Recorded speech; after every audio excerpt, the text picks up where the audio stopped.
कोयल का मोबाइल तेरे पास कहां से आया? कोयल?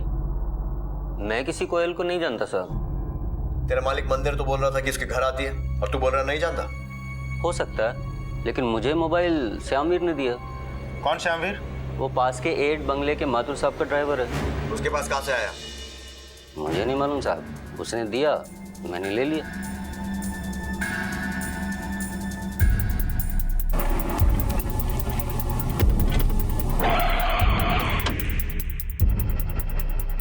श्यामवीर को जानते हो? हाँ साहब, मेरा ही नाम श्यामवीर है। कोहली को जानते हो? हाँ साहब, F5 में मंदिर साहब का नौकर है वो। तुमने उसे कोई मोबाइल बेचा था क्या? मैंने नहीं बेचा, उसका फ़ोन आया था अल्मोड़ा से। बोला एक मोबाइल है उसका, अगर कभी कोई इंक्वायरी हो तो मुझे बोला बोलने को कि मैंने उसको बेचा है। जानता है कि नहीं जानता? नहीं साहब।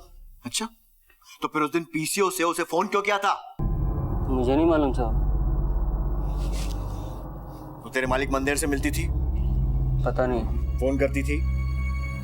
मुझे नहीं पता साहब। उसका फोन तेरे पास कैसे आया? रास्ते में पड़ा हुआ मिला। कौन से रास्ते में? मार्केट के रास्ते में।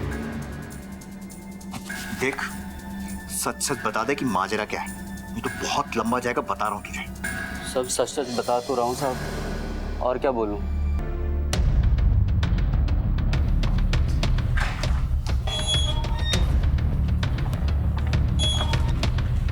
सर, मैं देखता हूँ।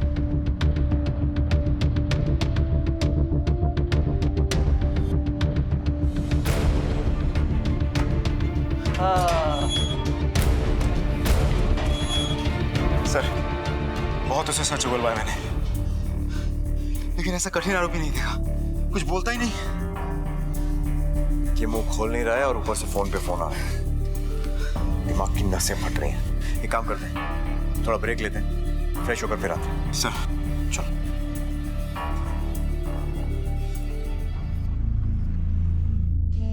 कुछ पता चला तुम्हारे बेटे राजा का? नहीं। और तुम्हारी बिटिया दीपा का? कुछ पता नहीं चला। पता नहीं, जमीन खा गई या आसमान में गल गए।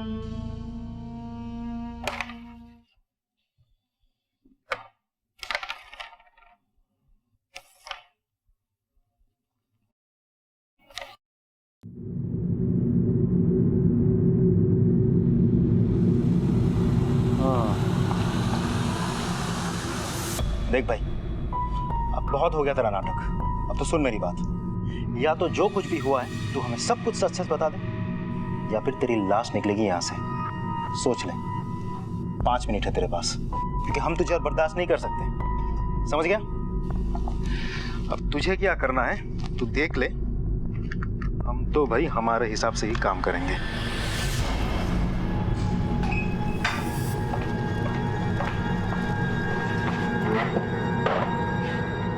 हाँ भाई, क्या सोचा? क्या बोला? कुछ नहीं बोल रहा सर। नहीं बोला? इंतजाम कर दो इसका। हाँ, बैठो। साहब, साहब, मैंने मारा कोयल को।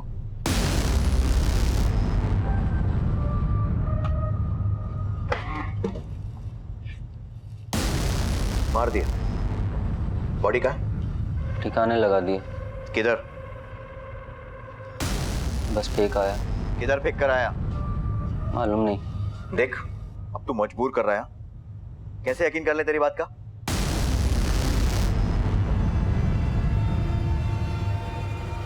पर्स और दुपट्टा है। कहाँ पर? बंगले के पीछे।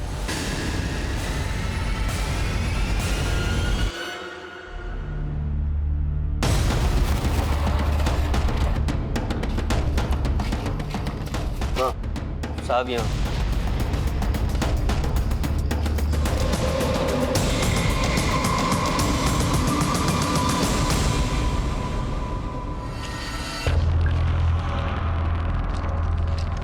यहाँ पे?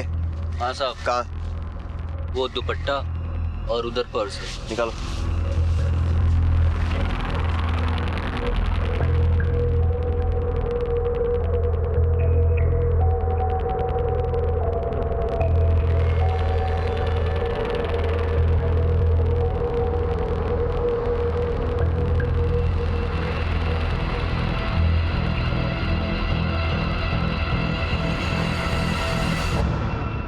मारा क्यों?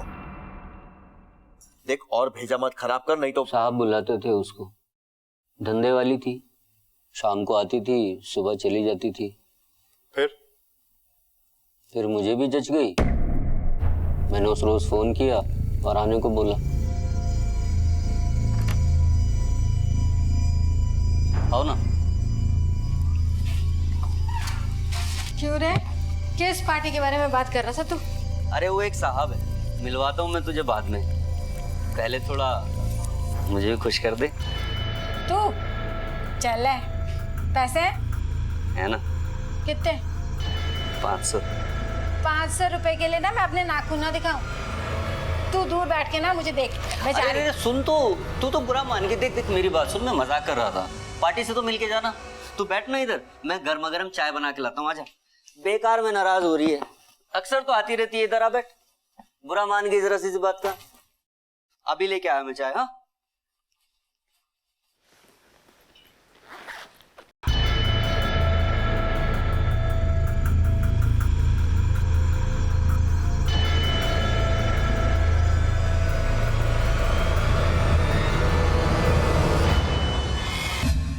$500 बोला मैंने, तो बोली 500 में तो मैं अपना नाखून भी नहीं दिखाऊंगी।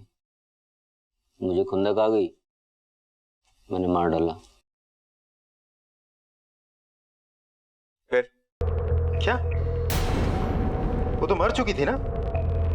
हाँ, लेकिन मैंने कोशिश की। लाश के साथ?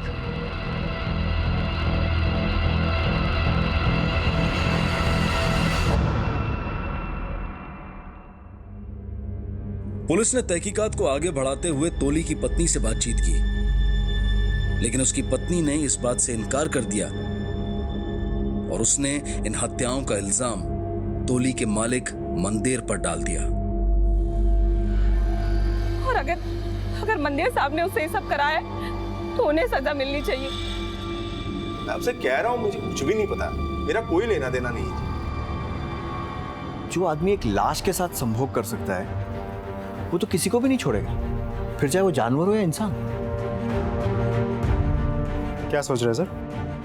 गौरव, हमारी गश्त भी इसी इलाके में, और इसी इलाके से 24 बच्चे गायब हैं, खासकर लड़कियां।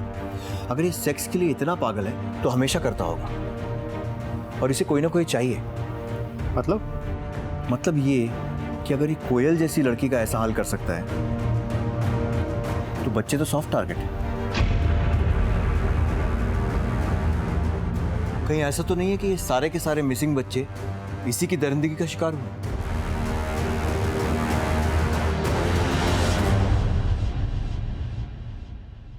इनको जानते हो?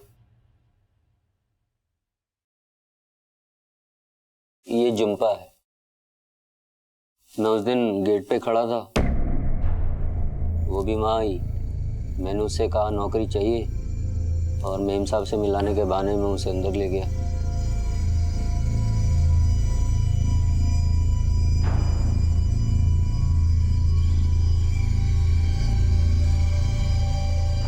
फिर पीछे से आया और आके उसका गला घोट दिया, जो मैंने उसके साथ किया, लेकिन हुआ नहीं। फिर मैं उसे ऊपर ले गया, उसकी छाती और हाथ काट डाले। बॉडी का क्या किया? थोड़ा खाया। क्या खाया? हाँ, मैं खा लेता था और बाकी फेंक देता था।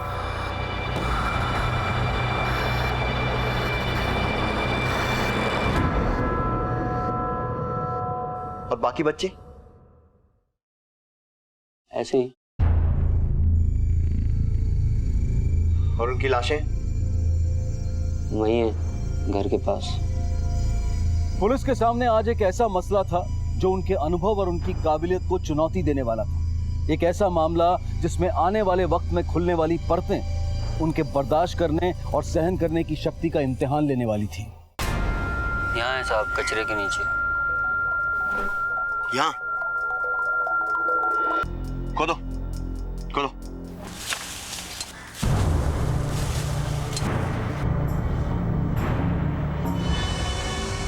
तूने बच्चों की हड्डियां प्लास्टिक की थैली में फेंक दी?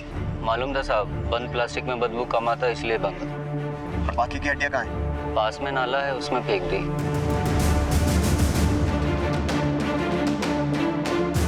अब इसी नाले में।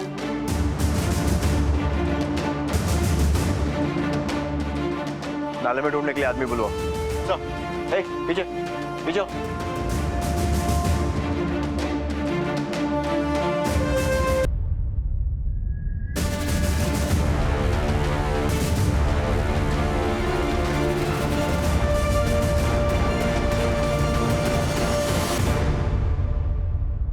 अरे ए हरिया, वो बड़ी वाली कोठी में लाश मिली है। चल चल चल चल चलो चलो चलो जल्दी चलो। इस घिनौनी हरकत के पीछे घर के नौकर रविंदर तोली और घर के मालिक मोहिंदर मंदेर का हाथ बताया जा रहा है। देखा मम्मा, देखा ना आपने, अभी तक तो कोई सबूत मिला नहीं है और मीडिया ने पापा को दोषी भी करार दे दिया है। मैं जा रहा हूँ मम्मा। मेरा कोई कसूर नहीं है जी। मुझे नहीं पता ये कैसे हुआ, किसने किया। मुझे तो इसकी भनक तक नहीं लगी। कैसे मान ले? तुम्हारे अपने घर में इतना बड़ा हत्याकांड रचा गया और तुम्हें भनक तक नहीं लगी? मैं आपको बता चुका हूँ, मैं इसके बारे में कोई जानकारी नहीं रखता हूँ। मैं तो यहाँ बहुत कम ही रहता था। मुझे क्या पता ये सब कब हुआ। यहाँ 24 घंटे तो रविंदर ही रहता था। मैं तो यहाँ कभी कभी आया जाया करता था। मेरा यकीन मानिए, मुझे कोई अंदाजा नहीं। मैं सच कह रहा हूँ। मतलब तुम्हारे अपने घर में क्या चल रहा था तुम्हें कोई आइडिया ही नहीं था? बिल्कुल नहीं जी। अब मुझे ये बताइए कि अगर आप यहाँ पर हैं तो आपको अपने घर पे इस वक्त क्या हो रहा है वो कैसे पता चलेगा? इसी तरह मेरी पीठ पीछे यहाँ कौन क्या कर रहा है मुझे कैसे पता चलेगा? मैं आपको पहले ही बता चुका हूँ कि मैं यहाँ कभी कभी आता हूँ। मैं आपको सब बात सच सच बता चुका हूँ सर।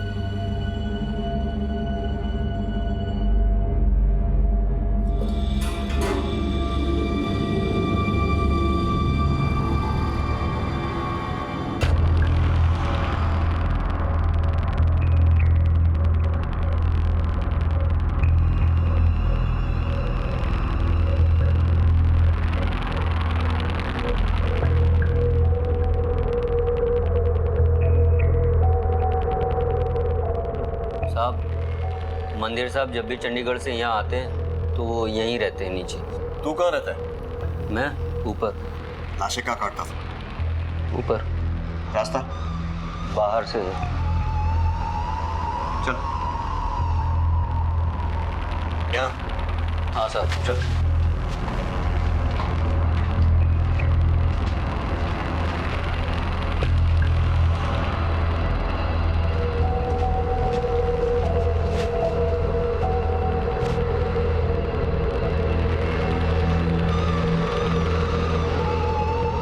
सोता है? जी साहब मैं इधर ही सोता हूँ। लाशें किधर काटता? उधर। चल।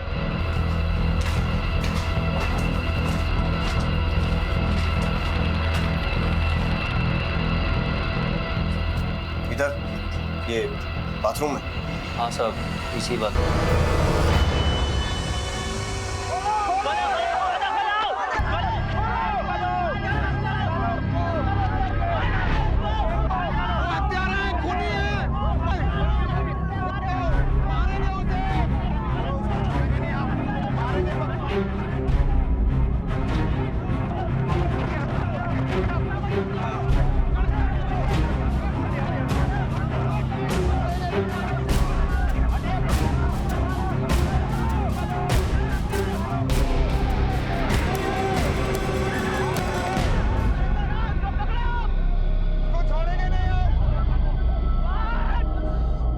नोएडा को भारत में न्यूज मीडिया का हब माना जाता है। यहाँ पर सभी बड़े न्यूज चैनल के ऑफिसेज हैं। उसके बिल्कुल पास ही निठारी में हुई ये घटना पहले तो इस सो कॉल्ड अलर्ट मीडिया की नजरों में नहीं आई बरसों तक, और जब आई तो सनसनीखेज खबर की ताक में बैठा मीडिया इसकी तरफ ऐसे लपका जैसे बरसात के इंतजार में सूखी धरती। लेकिन मीडिया ने भी खबर को खबर की तरह से नहीं बल्कि विचार विमर्श और कई तरह की अटकलों से निठारी हत्याकांड को एक ऐसा जामा पहनाया कि कानून और व्यवस्था का संतुलन टूट गया। पब्लिक बेकाबू हो गई।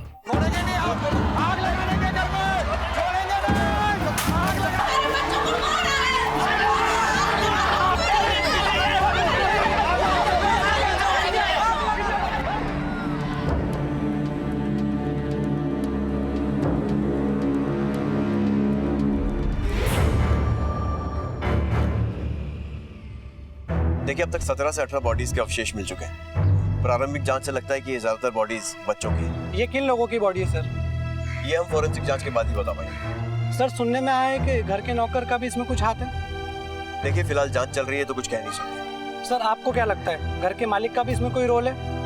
जैसा मैंने आपको कहा कि इस वक्त जांच चल रही है, जैसी कोई जानकारी मिलेगी आप तक पहुंचा दी जाएगी। Thank you. सर कुछ सवाल और। सर नोएडा के इस घर से अभी तक 17 से 18 बॉडीज के अवशेष बरामद हो चुके हैं। पिछले कुछ दिनों में लापता हुए बच्चों, जिनमें ज्यादातर लड़कियां थी, ये अवशेष उन्हीं के बताए जा रहे हैं। तो जैसा नौकर वैसा ही मालिक, एक ही रट लगा रखी है। मैंने कुछ नहीं किया, मेरा कोई कसूर नहीं है, नौकर झूठ बोल रहा है। सब वैसे 10 दिनों का रिमांड मिला है, मंदिर से सच उगलवा लेंगे।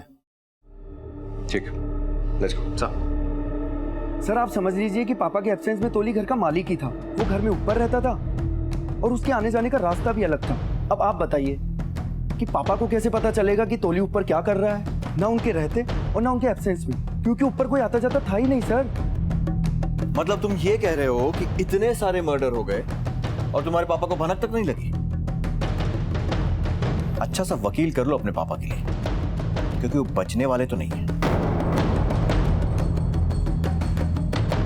सर प्लीज आप एक बार देखो ना मेरे पापा का। तेरा बाप गुनहगार है, तेरे बाप का केस कोई नहीं। सर उन्होंने नहीं किया सर एक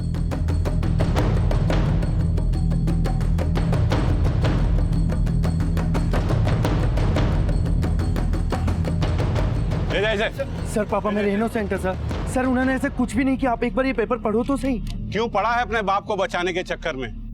भुगतने दे उसको अपने कर्मों की सजा। सर ऐसा कुछ भी नहीं है, मीडिया ने उन्हें फ्रेम कर रखा है सर। उन्होंने ऐसा कुछ किया ही नहीं सर। मेरे 25 साल के तजुर्बे में आज तक किसी आरोपी ने ऐसा नहीं कहा कि मैं गुनहगार हूं। निकल यहां से।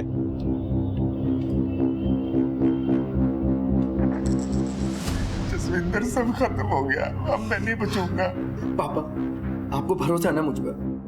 मैं ऐसा कुछ भी नहीं होने दूंगा पापा, लेकिन बस आप हिम्मत रखें। यहाँ पर ये लोग बहुत परेशान करते हैं, बहुत तकलीफ देते हैं मुझे। यहाँ बात बात में गालियाँ देते हैं, मारपीट भी करते हैं। आप बिल्कुल परेशान ना होइए, रतन लगा हुआ है and he'll manage everything. Don't worry, आप बहुत जल्दी बाहर आओगे। आप भरोसा तो रखो, कोई ना कोई वकील हमें बहुत अच्छा बिल ही जाए। क्या कहा आपके पापा ने? My father is innocent. लेकिन सारे सबूत तो उनके ही खिलाफ है। कुछ नहीं किया लेकिन मैं उनको यहाँ से निकाल कर रहूंगा। बेगुनाह है वो। लेकिन कितने परिवार वालों ने उनके खिलाफ मुकदमे दर्ज करा रखे हैं? भला ऐसे कैसे बच सकते हैं वो? प्लीज यार जाने दीजिए हमें। नहीं सर, कुछ तो बोलिए सर, ऐसा कैसे जा सकते हैं? सर कौन किसे बचाने की कोशिश कर रहा है कुछ समझ में नहीं आ रहा। ये रविंद्र अपने मालिक के डर या वफादारी से झूठ बोल रहा है या फिर सच? वो अकेले ही गुनहगार है या फिर दोनों शामिल है, या फिर कोई कम कोई ज्यादा? सर हमारे हाथ सच्चाई तो लगी है लेकिन अभी भी अधूरी है। सही कह रहे हो गौरव, सच्चाई हमारे हाथ लगी है लेकिन अधूरी, और इसीलिए पूरी सच्चाई को खोज निकालने के लिए दोनों के नार्को टेस्ट की मंजूरी मिल गई। अहमदाबाद चलने की तैयारी करो। कभी कभी सच झूठ का नकाब पहन कर आता है और झूठ सच का। ऐसे में सच तक पहुंचना मुश्किल हो जाता है। बेटा बाप को बचाने की जद्दोजहद में जुटा था, पर क्या वाकई में बाप निर्दोष था? कम से कम मंदेर ने प्रोस्टिट्यूशन की बात तो खुद ही कबूली थी, लेकिन एक ही घर में परसों और हत्याओं का सिलसिला चल रहा था और तोली के मालिक को इस बात की भनक तक नहीं थी। इस बात को हजम करना किसी के लिए भी मुश्किल हो सकता है, लेकिन कानून अटकलों के आधार पर अपना काम नहीं करता। उसे सबूतों और गवाहों की जरूरत पड़ती है। सबूत तो थे लेकिन गवाही नहीं थी। दोनों ही आरोपी पुलिस के लिए टेढ़ी खीर साबित हो रहे थे, इसलिए पुलिस को अपना रवैया सख्त करना पड़ा।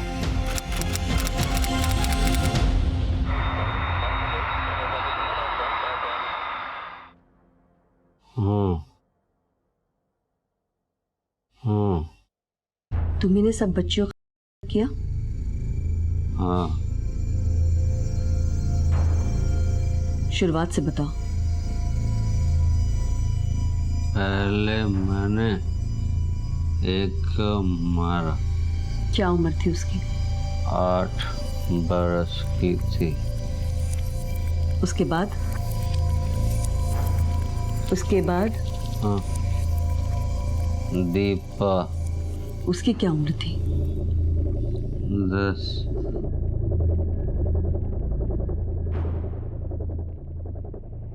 क्या लगता है आपको, दिमाग ठीक है इसका? सब पागल है ना, साइकोटिक। सिर्फ फैंटेसाइजिंग, कल्पना, इससे कुछ नहीं होता। कोशिश करता था, पहले जहां काम करता था वो, उधर उसे कोई चांस नहीं मिला। मंदिर के पास लड़की आती थी, उसको ये अच्छा नहीं लगता था। उसने ये सब किया क्यों? उसका कहना ये है कि उसे कोई सफेद साड़ी पहनी हुई औरत दिखाई देती थी, हंसती थी उस पर, बोलती थी मार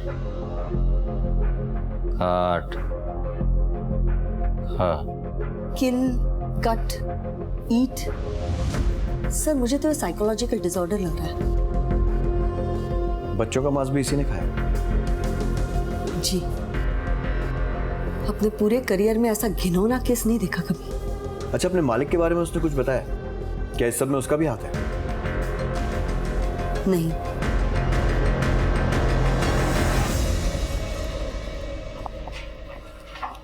सर, ये पापा की फाइल।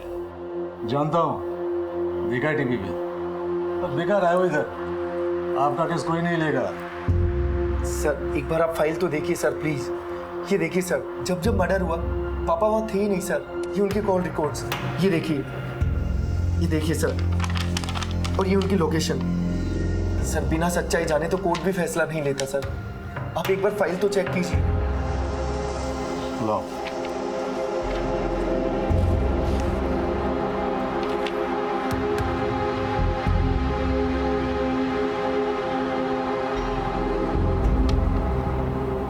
बैठिए। इसके हिसाब से आपके पापा का केस बनता है। हाँ, मीडिया में बवाल है कि रविंदर तो एक मोहरा था, सारा खेल तो आपके पापा खेल रहे थे। केस तो बतेरे होंगे उन पर आप किस सिलसिले में आए हो? अब सर आप ही देख लीजिए, जुम्पा खलदार का मामला पुलिस ने नहीं, कोर्ट ने सम्मन किया है, और अभी हम तो अक्यूज है ही नहीं सर। ठीक है, देखते हैं। Thank you sir.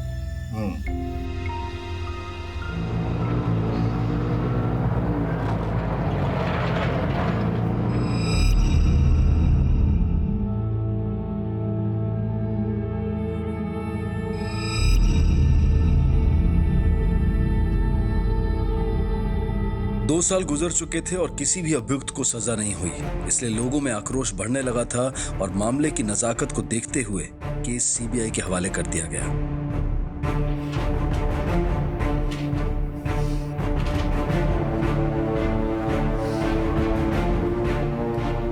सर, ये केस से रिलेटेड सारी फाइल्स और सील्ड एविडेंस, बाकी सारी फॉरेंसिक रिपोर्ट्स और फाइल्स शर्मा जी को already they the. Thank you officer. Sir, यहीं पर कचरे के ढेर में थैलियों के अंदर हड्डियां पड़ी हुई थी।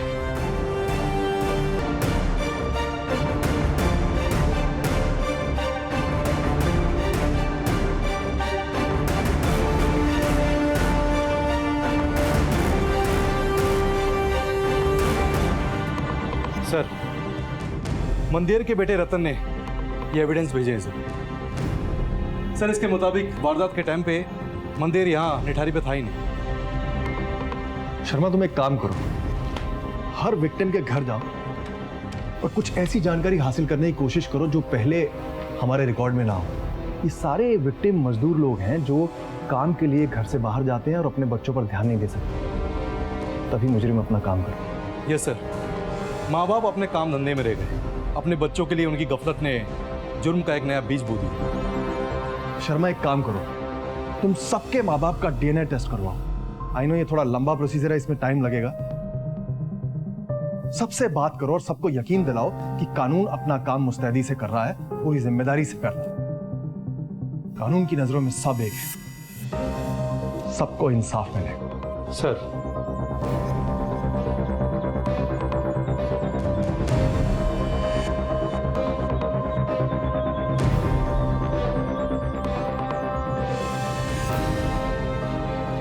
Yes sir.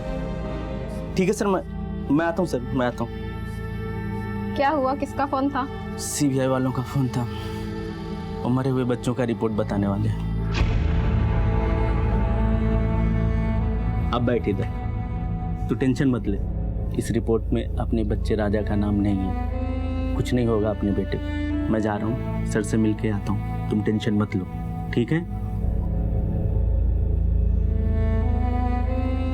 जिन जिन बच्चों की हड्डियां और जो भी बचे कुचे अंग मिले थे उनकी डीएनए रिपोर्ट आ चुकी है। जिन जिन बच्चों की हड्डियां और जो भी बचे कुचे अंग मिले थे उनकी डीएनए रिपोर्ट आ चुकी है। और आप लोगों से ब्लड सैंपल जो लिया था उसके आधार पर अब पता चल जाएगा किन किन बच्चों की हत्या हो चुकी है। उनके नाम है जुम्पा खलदार,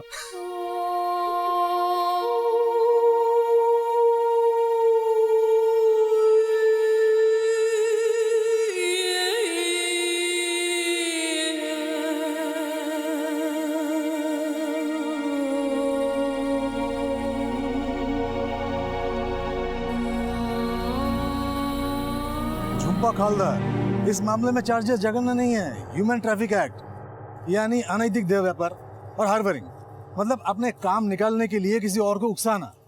चांस तो बनता है आपके पिताजी की रिहाई का।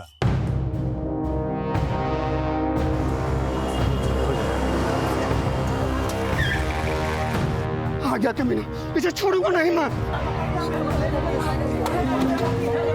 अरे हटिए ना, जगह तो दीजिए। अरे जब तक फांसी नहीं मिलता मेरे दिल को चैन नहीं मिलेगा। जब जब इस कोर्ट में वापस आएगा तब भी हम ऐसे ही मारेंगे इसे।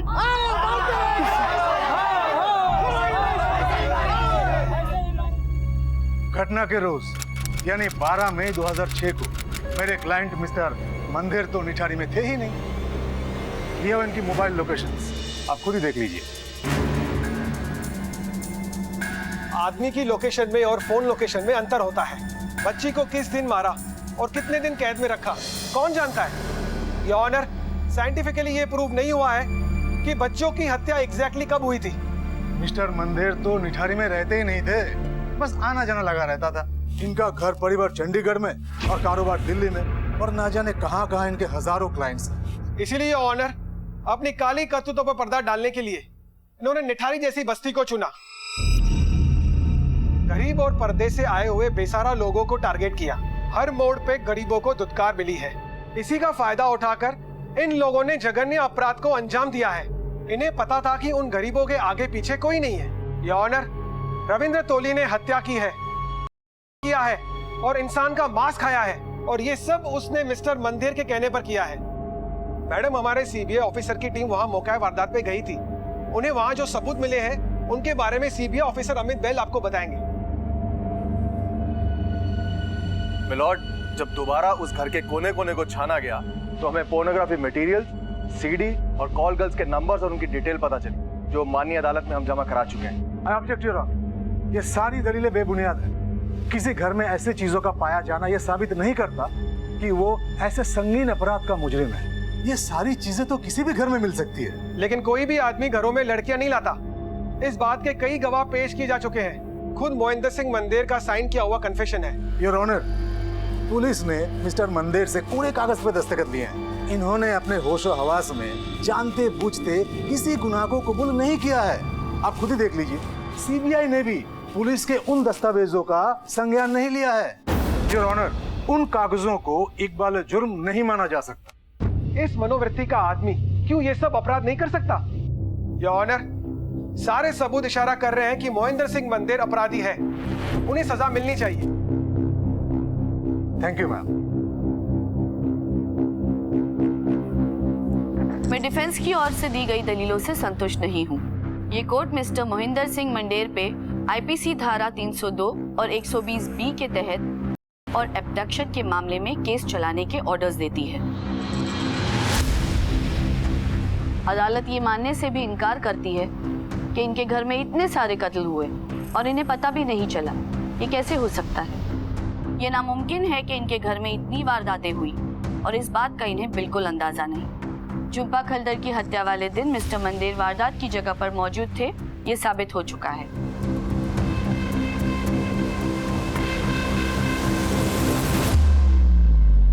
फिलहाल ये लड़ाई गुनाह और बेगुनाही की नहीं, बल्कि सच और झूठ की और डिफेंस और प्रोसिक्यूशन की जरा की रह गई थी। कुल 13 मामले थे जिनकी सीबीआई जांच कर रही थी और कुल मिलाकर ये मामले 40 के करीब थे।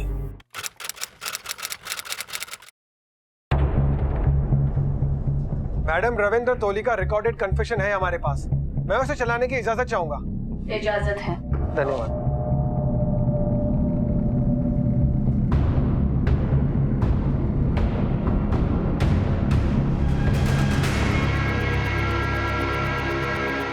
पहले मैं उनका गला घोट के मार देता था,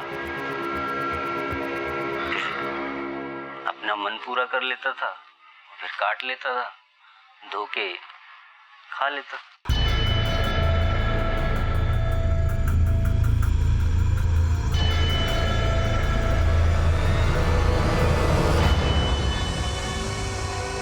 योर ऑनर, माननीय अदालत से हमें पूरे इंसाफ की उम्मीद है।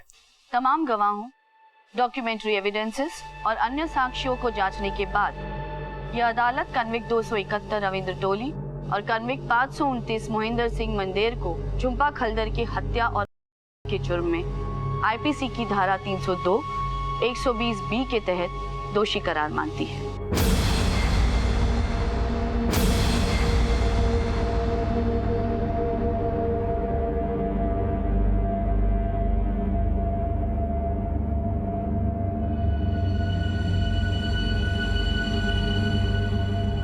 इस संबंध में कोर्ट अगले मंगलवार को सजा मुकर्रर करेगी।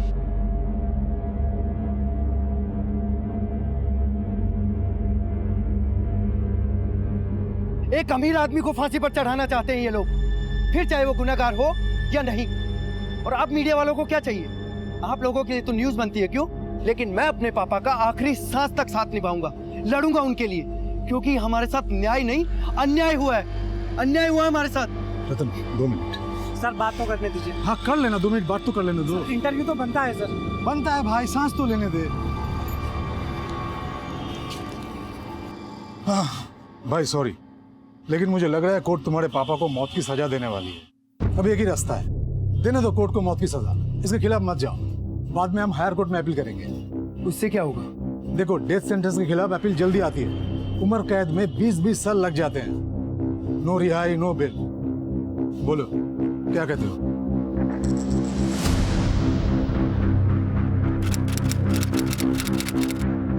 यह अदालत रविंद्र टोली और मोहिंदर सिंह मंदेर को आईपीसी की धारा 302, 120B के तहत दोषी करार देती है और मौत की सजा सुनाती है।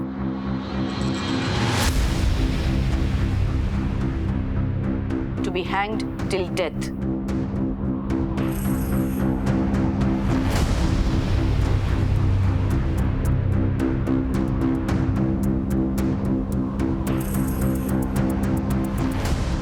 भगवान बहुत अच्छा किया, इस पापी को सजा मिल गई।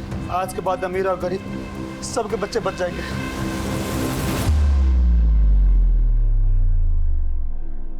सच सामने आ गया था।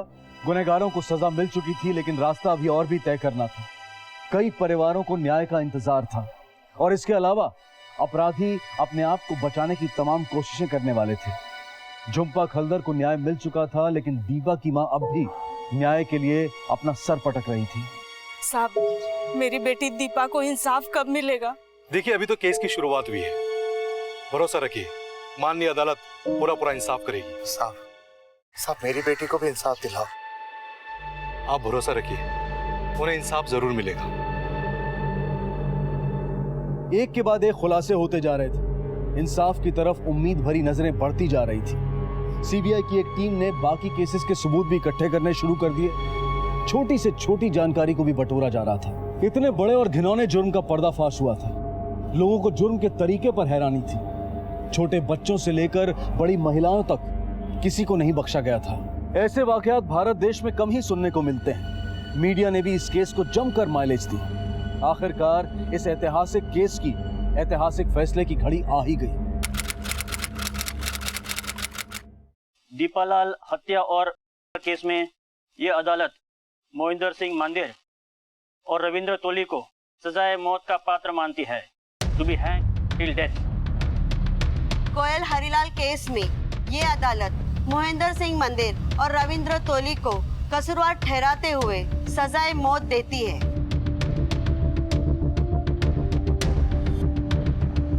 रतन भाई, ये हाई कोर्ट में अपील लगानी पड़ेगी। एक तूफान शांत हुआ, लेकिन ये कहानी का अंत नहीं था। मोहिंदर सिंह मंदेर और रविंद्र तोली के वकीलों ने सीबीआई कोर्ट के फैसले को हाई कोर्ट में चैलेंज किया। मोहिंदर सिंह मंदेर के वकील द्वारा अदालत में पेश किए गए दस्तावेजों के आधार पर मोहिंदर सिंह मंदेर के वारदात वाले दिन अलग अलग जगह पर होने के कारण हाई कोर्ट ने उसे बेल दे दी, लेकिन रविंद्र तोली की सजा को बरकरार रखा। तो क्या कहेंगे आप?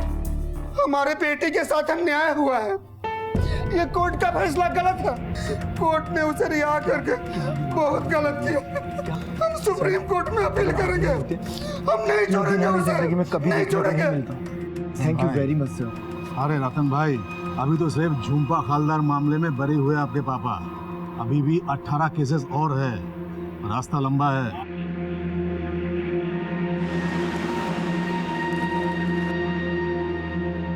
बेटे का बाप को छुड़वाने का प्रयास एक केस में तो सफल हो गया था, लेकिन क्या यह सत्य की विजय थी या फिर झूठ की कोई चाल? फिलहाल यह कहना मुश्किल था। लेकिन विक्टिम्स के परिवारजन फिलहाल इस जजमेंट से बेहद नाराज थे, हर्ट थे। पर 20 जुलाई 2014 को एक ऐसी खबर आई जिसने दुखती रगों पर मलहम का काम किया। विक्टिम्स के परिवार वालों का न्याय पर यकीन एक बार फिर से पुख्ता हो गया। रविंद्र, क्या हुआ वकील साहब? राष्ट्रपति जी ने मेरी दया याचिका रिजेक्ट कर दी। रिजेक्ट कर दी?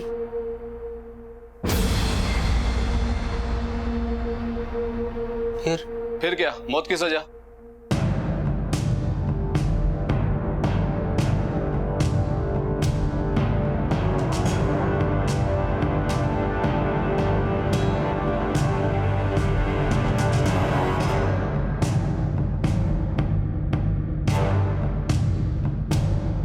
रविंद्र,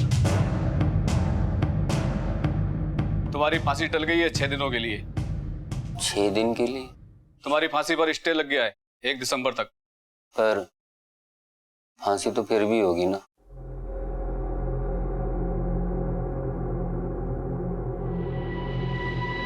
पापा की गल है? नीचे पुलिस आई है। पुलिस? क्यों? कह रहे हैं कि आपकी बेल खारिज हो गई है और रिंकी सिंह के केस की तारीख लग गई है। अब नहीं बचूंगा, नहीं बचूंगा।